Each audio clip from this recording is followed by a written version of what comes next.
Today I got a patient who was 24 years old male and he was having excessive hair fall. इतना hair fall हो रहा था that he got scared और उसने मुझसे पूछा कि मैं 30 साल की उम्र तक गंजा हो जाऊँगा. So actually वो उसका question नहीं है. I am getting a lot of patients nowadays who are very scared about hair fall, mainly male patients. Now females are also very common.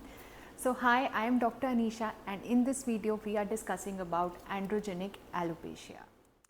So first we have to understand हो क्यों रहा है. So there is a hormone called testosterone. So testosterone is changed into DHT by 5 alpha reductase. So ये जो DHT में change होता है ये एक नॉर्मल प्रोसेस है, बट DHT जाके आपके हेयर फॉलिकल्स में बाइंड करता है और वहाँ पे हेयर थिनिंग कॉज करता है, हेयर फॉलिकल्स को छोटा कर देता है, हेयर फॉल मेजर कॉज करता है. ये normally testosterone is a male hormone which is required for normal reproduction and this process changing भी नॉर्मल प्रोसेस ही है. सो ये तो होगा, but why in some patients ये बहुत ज़्यादा होता है, वाई नहीं होता है कुछ पेशेंट्स में. सो इसका रीज़न यही है जेनेटिक्स. मोस्टली बहुत सारे जीन्स इन्वॉल्व हैं इसके अंदर और कुछ पेशेंट्स बहुत ज़्यादा सेंसिटिव होते हैं, कुछ पेशेंट्स कम सेंसिटिव होते हैं.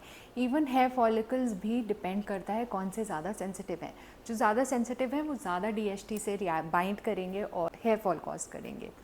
सो areas like crown area your sides, mainly यहाँ पे ज़्यादा हेयर फॉलिकल सेंसिटिव होते हैं. आपने ज़्यादातर देखा होगा this area is usually spade.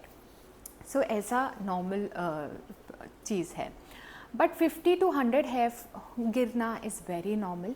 But अगर आपको उससे ज़्यादा हेयर गिर रहे हैं या फिर बहुत एक्सेसिव हेयर फॉल होने लग गया है विच इज़ वेरी सडन, या कोई पैच डेवलप हो रहा है या हेयर फॉल पेनफुल है, हेयर फॉल के साथ साथ कुछ स्कारिंग हो रही है, वहाँ पे कोई लीजन बन रहा है, तो दीज आर सम वेज जहाँ पे आपको जाके डॉक्टर को दिखाना चाहिए and it is the right time आप अपना ट्रीटमेंट शुरू करें. क्योंकि जितनी जल्दी आप ट्रीटमेंट शुरू करेंगे, जितनी जल्दी आप डेफिशिएंसीज़ या बाकी सब रीजंस को पूरा करेंगे जो भी कॉजेज़ हैं, उतना जल्दी आपको अच्छा रिजल्ट आएगा.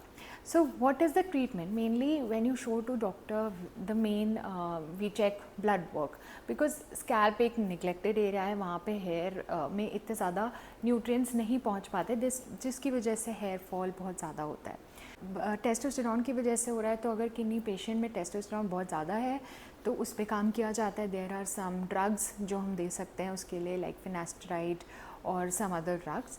Plus minoxidil helps a lot. So oral minoxidil भी मिलता है and topical, but all these things are done in supervision. Now next option is your PRP और GFC जिसमें आपका ब्लड निकाला जाता है. It is a treatment.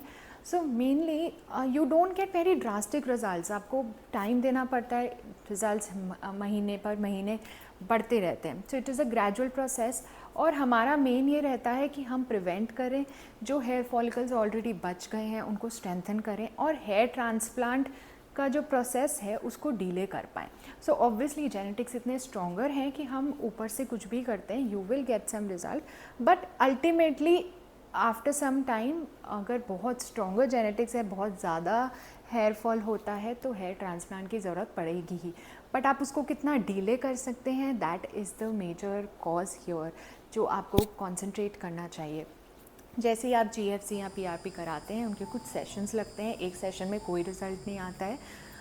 ये जो ट्रीटमेंट्स हैं इनसे आपका हेयर फॉल गिरना कम हो जाता है, हेयर फॉल होना कम हो जाता है. प्लस आपका जो हेयर ऑलरेडी प्रेजेंट है वो स्ट्रॉन्गर होते हैं, हेयर फॉलिकल स्ट्रॉन्गर होते हैं and that's how results come. New hair growth भी स्टार्ट होती है after a few sessions. But बहुत ज़्यादा लाइक हेयर लाइन अगर कोई 50 ईयर्स का है तो 20 ईयर्स में नहीं पहुँच सकता, इतना एडवांसमेंट नहीं है. It is not hair transplant, it is a treatment. So अगर आपको भी इससे रिलेटेड कोई भी क्वेश्चन हो तो आप कमेंट बॉक्स में लिख सकते हैं. Thanks for watching.